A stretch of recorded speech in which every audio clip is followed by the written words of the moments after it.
केना ने अपने पति को एक एक्सीडेंट में खो दिया। पति की मौत के दौरान केना कार में मौजूद थी। इसी वजह से ससुराल वालों ने केना पर केस करवा के उसे जेल में डलवा दिया। केना प्रेग्नेंट है, ये बात उसे जेल में ही 6 महीने बाद पता चली। अगर ये बात केना को पहले पता होती कि वो प्रेग्नेंट है तो शायद वो ये जुल्म काबुल नहीं करती जो कभी उसने किया ही नहीं। पति की मौत को लेकर केना हर वक्त सदमे में रहती है। आगे ये अपनी बेटी को पाने के लिए अपने पति के सबसे खास दोस्त के साथ शारीरिक संबंध बनाएगी, जो कि उसकी मजबूरी होगी। बेटी पैदा होने के 2 दिन बाद ही केना और उसकी बेटी को अलग कर दिया गया। जेल में ऐसा होता है ये आज पता चला। अब ऐसे ही कर कर के 7 साल बीत गए और एक दिन वो आया जब केना की सजा पूरी हो गई और वो अब जेल से रिहा भी है। रिहा होते वक्त ही उसे पता चला कि उसकी बेटी को उसी समय उसके दादा दादी के पास भेज दिया गया था। केना ने अब सबसे पहले एक किराए पर रूम लिया ताकि वो वहां रह के जिंदगी गुजारने के लिए कोई नौकरी ढूंढ सके। इधर हम इन 2 लोगों को देखते हैं, जिनमें से एक केना की बेटी है और दूसरा जो लड़का है वो केना के पति का सबसे खास दोस्त है। लेजेंड अपने दोस्त की बेटी का पूरा ख्याल रखता है। अगले दिन केना नौकरी ढूंढने के लिए बाहर शहर में निकली। उसने काफी जगहों पर देखा पर नौकरी नहीं मिली। थक हार कर फिर केना उस बुक स्टोर में गई जहां वो अक्सर अपने पति स्कॉटी के साथ जाया करती थी। दरअसल केना के पति का नाम स्कॉटी है। उसने देखा कि बुक स्टोर अब बुक स्टोर नहीं रहा बल्कि एक बार बन चुका है और उसे बार बनाने वाला कोई और नहीं बल्कि स्कॉटी का खास दोस्त ही है। लेजेंड ने केना को देखते ही शराब के लिए पूछा कि वो कौन सी ब्रांड पीना चाहेगी। 7 साल के गैप के दौरान लेजेंड उसे पहचान नहीं पाया। केना शराब नहीं पीती थी तो उसने एक कॉफी मांगी। फौरन लेजेंड ने वो कॉफी उसे दे दी जो उसने अपने लिए बनाई थी। बातों ही बातों में केना ने उससे नौकरी के लिए पूछा, क्योंकि आगे की जिंदगी जीने के लिए उसके पास नौकरी होना बहुत जरूरी है, यहाँ तक कि उसकी बेटी तक पहुँचने के लिए भी। लेजेंड ने उसे मना किया, बोला कि इसके लिए माफी चाहूंगा, अभी फिलहाल में मेरे पास कोई नौकरी नहीं है। ऐसा सुनते ही केना वहां से निकल आई। रास्ते में ही उसे पता चलता है कि वो अपनी जिंदगी की सबसे खास चीज को भूल आई। बिना कुछ सोचे ही केना वापस बार में आई और आते ही उसने अपनी नोटबुक ली। नोटबुक वापस करने के तुरंत बाद ही लेजेंड ने केना से उसका नंबर मांगा, इसलिए क्योंकि उसे केना काफी दिलचस्प लग रही थी।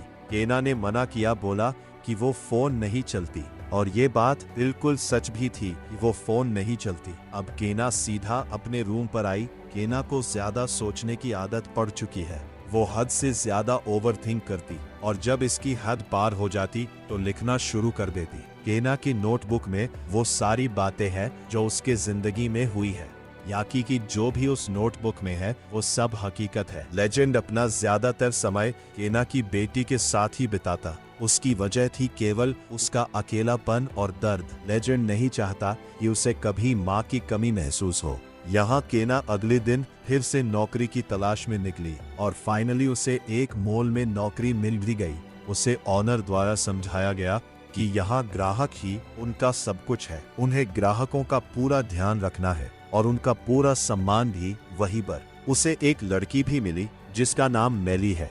केना की मैली से दोस्ती हुई। दोनों की दोस्ती वजह उसकी उदासी रही। उन दोनों ने एक दूसरे से बात बोली कि आज के बाद वे दोनों कभी भी उदास नहीं होंगी। अब कुछ दिन बाद केना वहां पहुंची जहां उसकी बेटी रहती है, यानी वो अपने घर आ गई। वही पड़ोस में ही लेजेंड का घर था, तो लेजेंड ने उसे देख लिया और उससे कहा कि क्या तुम मेरा पीछा कर रही हो। ये बात सुनकर केना बोली, मैं तुमसे मिलने नहीं आई हूँ। लेजेंड पूरी तरह से हैरान हुआ और हैरानी में ही बोला कि तुम केना हो ना। केना बोली, मुझे अपनी बेटी से मिलना है। लेजेंड गुस्से में उसे अपने घर के अंदर लेके आया। उसे यहाँ ये सब सुनाने लगा। जब केना ने अपनी बेटी के लिए हद पार की तो उसे लेजेंड ने पुलिस की धमकी दी, जिसके बाद अपनी ही गाड़ी में बिठाकर उसे उसके रूम पर छोड़ दिया। लेजेंड ने सारी बात अपने एक वर्कर को बताई। खैर कहे तो वो कोई वर्कर नहीं बल्कि छोटा भाई है। ऐसा हम लोग इसलिए कह सकते हैं क्योंकि वो लेजेंड को अपना बड़ा भाई मानता है। भाई मानने की वजह यह है, जब वो छोटा था, यही लगभग 6 साल का, तब उसकी देखभाल करने वाला कोई नहीं था, तो लेजेंड ने ही उसे सहारा दिया, यानी पाला पोसा और पढ़ाई लिखाई करवाई। वो लेजेंड से बोलता है कि तुम्हें ऐसा नहीं करना चाहिए केना के साथ, क्योंकि तुम एक अच्छे इंसान हो। तुम एक माँ को उसकी बेटी से अलग नहीं रहने दे सकते। ये बात लेजेंड के दिल पर लगी और वो सोचने पर मजबूर हो गया। जब सोचने की हद पार हो गई तो वो सीधा केना के रूम के पास ही आ गया। केना ने जब उसे देखा तो वो उसके पास आई और गाड़ी में बैठ गई। गाड़ी में लेजेंड ने डैनी के बारे में बात की, यानी कि उसकी बेटी के बारे में। केना के अकेलेपन की वजह से लेजेंड की नजदीकियां बढ़ती गई। अब वो उसे कहीं अकेले दिखाई देती है तो रूम पर छोड़ देता है। केना डैनी की याद में हमेशा काम करती रहती। उसे पता नहीं चलता कि कब दिन और कब रात हो जाती। इनका मिलना झूलना बढ़ता गया। एक दिन केना ने लेजेंड से पूछा कि क्या मेरी बेटी मेरी तरह दिखती है? उसका जवाब हाँ में रहा। ये बात सुन के उसे बेहद सुकून मिला। अब ये एक सुनसान जगह पर आए। यहाँ केना ने अपने पास्ट के बारे में सब कुछ बताया कि कैसे उसे जेल में रखा गया और जब डैनी पेट में थी तो क्या दिक्कतें उसे झेलनी पड़ी। जेल में केना से जेलर ने वादा किया कि 2 दिन उसे उसके बच्चे के साथ रखा जाएगा, लेकिन ऐसा भी किया गया। केना को अपनी बच्ची के साथ 2 दिन भी नसीब नहीं हुए। उसकी ममता उसकी आंखों से झलक रही है। ये लेजेंड देख रहा है। अभी लेजेंड ने सोचा क्यों ना उसे थोड़ी राहत दी जाए। उसने अपना फोन निकाला और उसकी बेटी उसे दिखा दी। अपनी बेटी का चेहरा देख केना खुशी से खिल उठी। अब ये बर्गर खाने के लिए बर्गर शॉप पर आए और खाना पीना करके हर रोज की तरह उसे उसके रूम पर छोड़ा और वहीं पर उसे एक ऑफर भी दिया। लेजेंड बोला कि क्यों ना वो उसकी रसोई में काम करे और उसे इसके लिए अच्छा पैसा भी मिलेगा। ये ऑफर केना ने बिना सोचे समझे एक्सेप्ट कर लिया और फाटक से अगले दिन जॉब के लिए तैयार होकर वॉर में आ गई। दरअसल उसे वॉर की रसोई में काम मिला है। लेजेंड ने सबसे पहले अपने बाकी नौकरों से उसका इंट्रोडक्शन कराया और काम पर लग दिया। केना के साथ काम कर रही लड़की द्वारा केना को पता चला कि लेजेंड की एक एक्स थी जिससे वो शादी करना चाहता था, लेकिन शादी ना होने की वजह केना की बेटी रही। लेजेंड की जो एक्स थी उसने लेजेंड से कहा कि अगर तुम्हें मुझसे शादी करनी है तो तुम्हें डैनी को अपने आप से दूर करना होगा, यानी उस पास रहना, उसके साथ खेलना, ये सब बंद करना होगा। लेजेंड स्कॉटी को अपना भाई के जैसा मानता था तो वो ऐसा नहीं कर सकता। लेजेंड चाहता था कि उसे कभी उसके पापा की कमी महसूस ना हो, इसलिए लेजेंड ने डैनी के लिए अपनी पसंदीदा औरत को भी छोड़ दिया। ये सुन के केना एकदम हैरान हो गई, क्योंकि कोई अपनी दोस्ती इतनी शिद्दत से कैसे निभा सकता है, और सोचने लगी कि मेरी बच्ची के लिए लेजेंड ने अपनी सारी खुशियां ठुकरा दी। अब जब रात में लेजेंड उसे उसके रूम पर छोड़ने जा रहा था तो केना उसे प्यार से देखने और उससे फिर से अपनी बेटी के बारे में पूछा कि उसे क्या क्या पसंद है।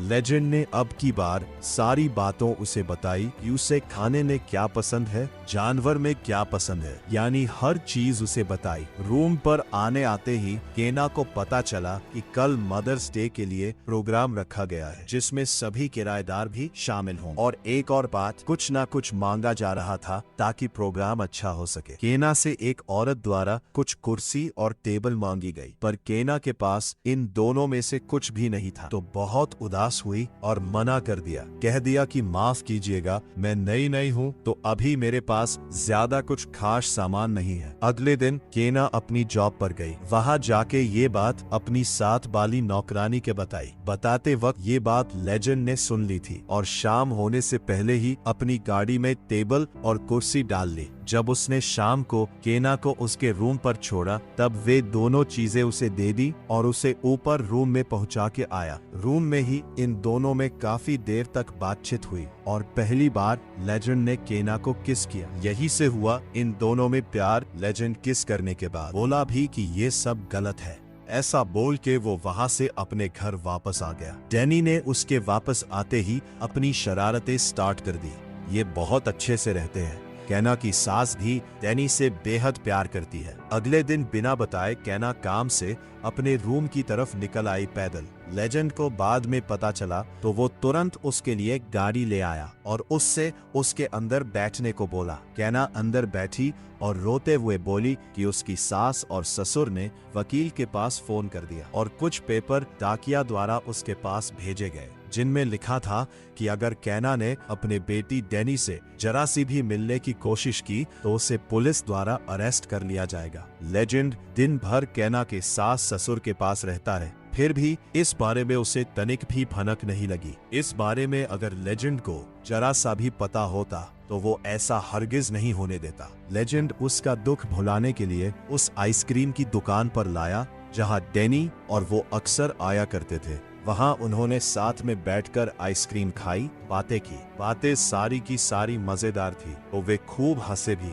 फिर लेजेंड ने अपने नए घर के बारे में उसे बताया, जो कि यही लगभग 4 साल से बन रहा है। 4 साल सुन के कैना हैरान हो गई और कहने लगी कि ऐसा किया बना रहे हो उसने। लेजेंड ने उसे कुछ बताया नहीं, बल्कि सीधा दिखाने ही ले आया। कैना ने और लेजेंड ने यही कुछ 25 मिनट का सफर किया और दूर पहाड़ों में आ गए। घर को देखकर कैना बोली, वाह यार, क्या घर बना रहे हैं। दरअसल 4 साल लगने की वजह शायद पहाड़ है। पहाड़ों में माल लाना ले जाना बहुत दिक्कत भरा रहता है। जब ये दोनों अच्छा व्यू देख रहे थे तब कैना ने एक बात और बोली, कहा कि इस सुकून भरी जगह पर तुम रहने कब आ रहे हो। लेजेंड का जवाब नर्म शब्दों में ये रहा, मतलब उसके डैड नहीं।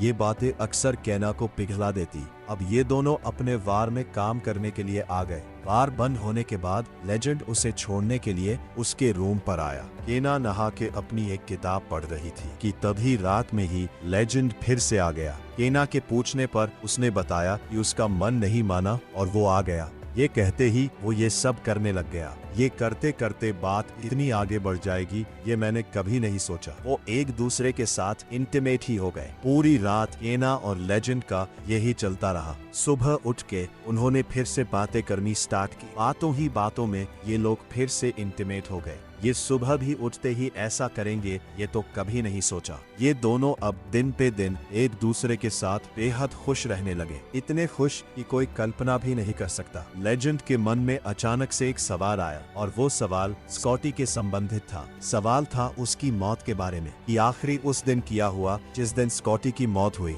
कैना ने सब कुछ अपनी नोटबुक में लिख रखा था। वो इसलिए क्योंकि वो सोचती है कि एक ना एक दिन उसे इस नोटबुक से उसकी बेगुनाही साबित होगी और उसे उसकी बेटी वापस मिल जाएगी। कैना ने जब नोटबुक से सारी बातें एक्सप्लेन करके बताई तो लेजेंड की आंखों में आंसू आ गए और उसे अब पूरी तरह से यकीन हो गया कैना सच में बेकसूर है। ये गुनाह कबूल करना उसकी एक अहम मजबूरी थी। कैना ये सब बताकर हटी ही थी कि तभी लेजेंड को ढूंढते हुए कैना ससुर वहां आ गए। स्कॉटी के पापा ने उन्हें एक दूसरे के साथ सोते हुए देखा तो वो फौरन ही वहां से वापस आ गए। जब अंकल पौधों को पानी दे रहे थे तभी लेजेंड आया और उसकी माफी मांगने लगा और उन्हें समझाने की कोशिश की कि कैना को हम सब गलत समझ रहे हैं और वो गलत है नहीं। ये सुनते ही अंकल ने उसे पीटा और अंदर घर में चले गए। पीटने के बाद भी लेजेंड उन्हें समझाने की कोशिश करता है पर वो सुनने को तैयार ही नहीं है। फिर अगले दिन लेजेंड कैना के पास आया ये कहने की वो उसके लिए कुछ नहीं कर पाया और कहा कि अगर कभी उसके बारे में उस घर बातें चली तो मैं उन सब को बताऊंगा कि वो कितनी भली लड़की है। ज्यादा इमोशनल होने की वजह से वो वहाँ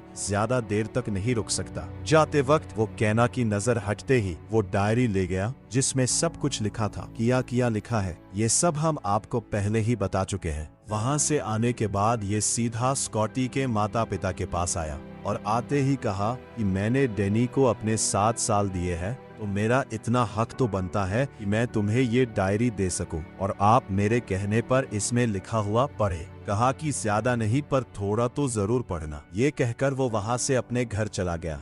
स्कॉटी की माँ ने जब वो डायरी पढ़ी तो उन्हें पूरी रात नींद नहीं आई। वो सुबह होते ही कैना के पास आई और उससे कहा कि मुझे तुमसे कुछ बात करनी है।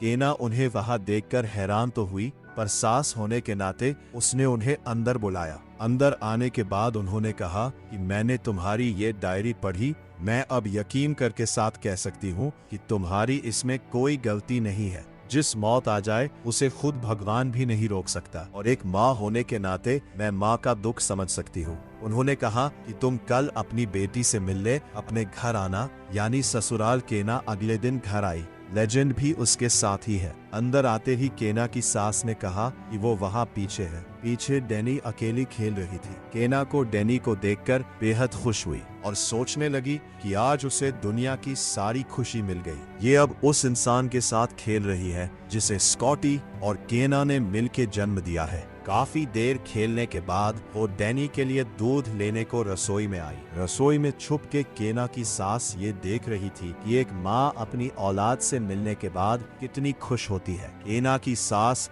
जोर से रोई और केना के गले लग गई और कहा कि आज के बाद तुम कहीं नहीं जाओगी, यही रहोगी अपनी बेटी के साथ। अब हम ये सब देखकर समझ सकते हैं कि केना की सास ने उसे फिर से अपनी बहू के रूप में स्वीकार कर लिया है। अब ये सब के सब हंसी खुशी से एक साथ रहने लगे। दोस्तों, इसी के साथ हमारी इस वीडियो का एंड होता है। वीडियो अच्छी लगी हो तो वीडियो को लाइक करके चैनल को सब्सक्राइब कर देना और मिलते हैं ऐसी ही मजेदार मूवी को एक्सप्लेन करते हुए।